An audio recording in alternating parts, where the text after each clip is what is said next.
បាទជំរាបសួរពុកម៉ែបងប្អូនទាំងអស់គ្នាដោយការសន្យាពីវីដេអូមុនអញ្ចឹងថ្ងៃនេះខ្ញុំនឹងធ្វើការចែករំលែកតាក់ទងជាមួយនឹងការធ្វើថ្នាំពោលធម្មជាតិបែបលក្ខណៈងាយស្រួលដែលពុកម៉ែបងប្អូនទាំងគ្នាអាចរកបាននៅតាមមូលដ្ឋានពុកម៉ែបងប្អូនទាំងគ្នាអញ្ចឹងតាក់ទងមួយការធ្វើថ្នាំពោលធម្មជាតិនេះគឺវាមានបែប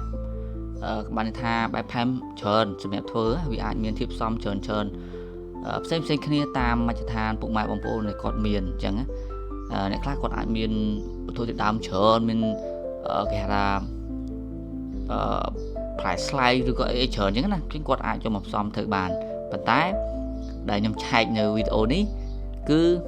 លក្ខណៈថាបែបងាយស្រួលដែលពុកម៉ែបងប្អូនគ្នាអាចរកមកធ្វើបានអញ្ចឹងតើតើជាមួយថ្នាំពោលធម្មជាតិហ្នឹងយើងមានវត្ថុធាតុដើមដូចជាម្ទេសខ្ទឹមសខ្ទឹមបារាំងហើយនិងខ្ញីបាទអញ្ចឹងវាមាន4មុខអញ្ចឹងវត្ថុធាតុដើមរបស់ហ្នឹងគឺមួយមុខ500ក្រាមមួយមុខ500ក្រាមអញ្ចឹងយើងថ្លឹងវាអញ្ចឹងណាបន្ទាប់មកយើងចាប់ផ្ដើមហាន់វត្ថុធាតុដើមរបស់ហ្នឹងឲ្យជាល្អិតដាក់ចូលនៅក្នុងធុងមួយដែលយើងធ្វើហើយ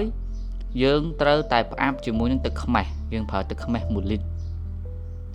អញ្ចឹងយើងផ្អាប់វានៅក្នុងធុងនឹងមួយទៅរយៈពេល15ថ្ងៃក្រោយយើងអាចប្រើបានឬក៏រយៈពេលយូរជាងនឹងក៏អាចកាន់តែល្អហើយតកតងជាមួយនឹងការធ្វើថ្នាំពោលធម្មជាតិនេះយើងអត់ចាំបាច់កូរដូចជាបំពន់ទេពុកម៉ែបងប្អូនគ្នាគឺយើងផ្អាប់ទុកចោលតែម្ដងដល់ថ្ងៃគឺយើងបើកយកមកប្រើត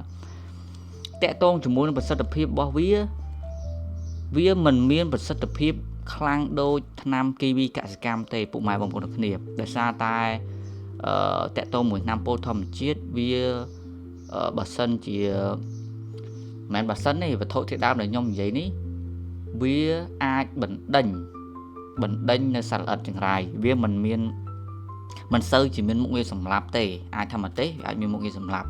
តកតងជាមួយសមាសធាតុផ្សេងវត្ថុធាតុដើមផ្សេងទៀតដូចជាខ្ទឹមសខ្ទឹមបារាំងអីហ្នឹងដូចជាវាបណ្ដេញវាអីចឹងណាវាប៉ះពាល់ទៅលើស្បែករបស់សត្វល្អិតដូចកៅអីប៉ះពាល់ស្បែករបស់វាចឹងអញ្ចឹងអានេះវាស័ក្តិសមខ្ញុំគិតថាស័ក្តិសមសម្រាប់ពុកម៉ែបងប្អូនរបស់គ្នាដែលដាំដំណាំបន្លែឬក៏ដាំដំណាំឈើហូបផ្លែតិចតួចអាចធ្វើថ្នាំពោលធម្មជាតិនេះសម្រាប់ប្រើប្រាស់បានផងដែរប៉ុន្តែដូចខ្ញុំបញ្ជាក់ខាងដើមចឹងពុកម៉ែបងប្អូនគ្នាវាមិនមានសមត្ថភាពកម្ចាត់ដោយថ្នាំគីមីកសិកម្មទេពុកម៉ែបងប្អូនទាំងគ្នាត្រូវយល់ចំណុចហ្នឹងត្រូវទទួលស្គាល់ចំណុចហ្នឹងមិនមែនថាខ្ញុំចែកទៅធ្វើទៅបាញ់អត់ងាប់ហ្នឹងគ្រូបាញ់អត់ងាប់ដូចខ្ញុំនិយាយចឹងគឺវាមិនមានប្រសិទ្ធភាពខ្លាំងដូចថ្នាំគីមីកសិកម្មទេជាពិសេសគឺវាបានតែបណ្ដេញហើយសារធាតុសមាសធាតុឲ្យខ្ញុំចែករំលែកនៅក្នុងវីដេអូនេះក៏វាមិនសូវជាមានសមាសធាតុដែលសម្រាប់ដែរជាក់ស្ដែងបើសិនជាពុកម៉ែបងប្អូនទាំងគ្នានៅតំបន់ពុកម៉ែបងប្អូនគ្នាមានសមាសធាតុឬក៏វត្ថុធាតុដើមនិយាយសាមញ្ញវត្ថុធាតុដើមដែលកម្រដូចជាផ្លែស្លែងវល្លិគេហៅវល្លិគេល្វីងហ្នឹងហើយអាហ្នឹងផ្សេងឬក៏ស្ដៅឬក៏អីហ្នឹងយើងអាចយកមកផ្សំចូលគ្នាទៀតមកអញ្ចឹងពុកម៉ែបងប្អូនគ្នាអញ្ចឹងវាមាន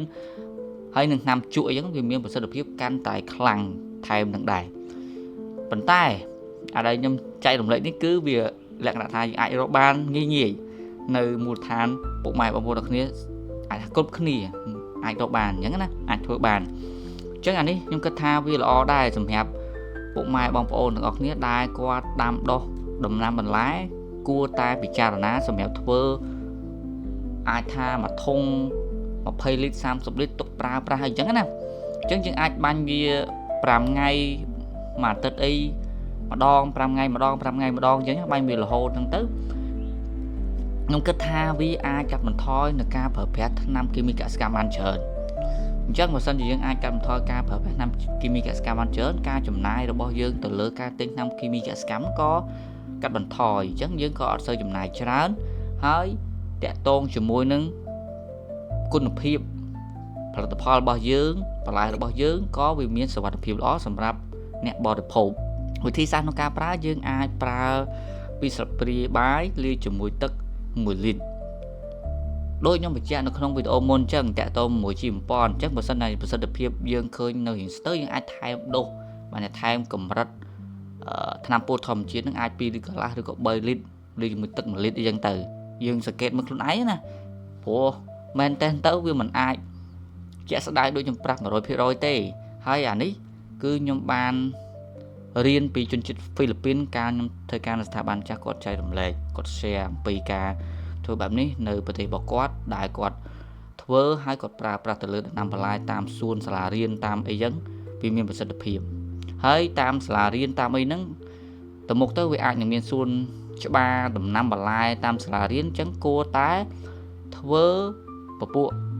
chi bầm pon chế